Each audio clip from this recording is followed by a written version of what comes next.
My name is Marco Rocha. I'm from Brazil. And I am a volunteer professor at University Federal of São Paulo in Brazil.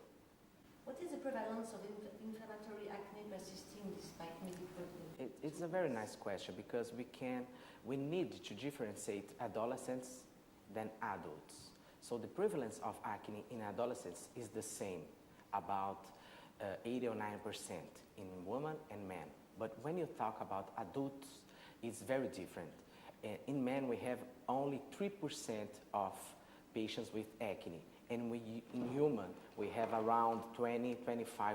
So this is the big difference between women and men in adult life. But of course, the best question is why? Why women have more acne than men? There is some reasons about this, and in the center of this answer is the hormonal aspects in women. So we can have disturbance in glands causing acne in adult people, or you can have disturbance in sebaceous metabolism of the hormones in women. So the hormone is the core of these things. This question has two answers, two different answers. When you talk about prevalence, this is the right answer. The difference between 3% in women, in men, and 25% in adult women. What are the complementary treatments that can be proposed in inflammatory acne? In fact, we had a lot of progress in this field. We can use some light devices like LEDs. LEDs can reduce P. acne when you use the blue ones, or can reduce the inflammatory process when you use the red one. Also, you can use lasers. One of my important option in my office is the Nd:YAG short pulsed laser to reduce acne, inflammatory acne, and the pore size at the same time.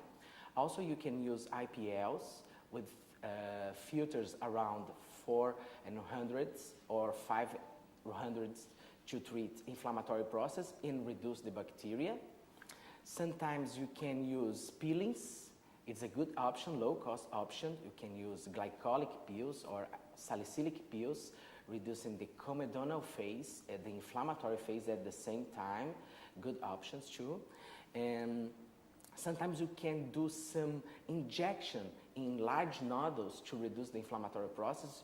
We use triamcinolone to do this, very diluted, but it's like magic. One day after, we have the resolution of this large nodule.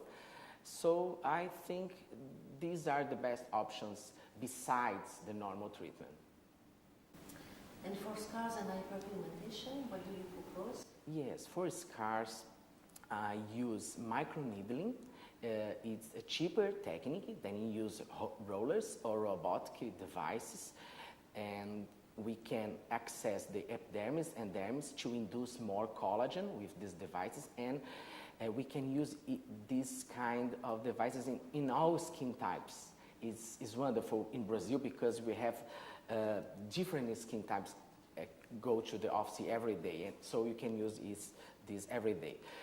In fair skin, we can use CO2 lasers, erbium YAG lasers, but we have some downtime on these procedures, maybe 5 or 6 days after the procedure. An old-fashioned technique called dermabrasion with sandpapers we can use to treat atrophic scars, but a long recovery time with this technique. And we can use a subcision with injection of fillers. When you have the large atrophic lesions, we can use a needle that go inside and underneath the epidermis and cross the fibrotic tissue and inject some fillers around this fibrotic tissue to elevate, to lift the base of the scar. So these are different techniques you can put together and combine this treatment to treat scars in acne. But we have a problem. The evidence for these treatments in the literature is so poor.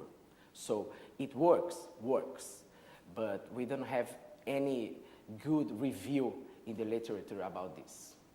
And are there any specificities of acne on black or more pigmented Yes, when you try to treat patients with acne skin, we have to think that these patients have a lot of hyperpigmentations after this acne. So we need to treat early as possible to prevent this hyperpigmentation, and sometimes we have scars like keloids in dark skin, and you have to use the triamcinolone to treat this type of scars. So ethnic skins are fragile, have more hyperpigmentation, and have a high incidence of keloids. So keep this in mind when you think to treat acne or scars in this group.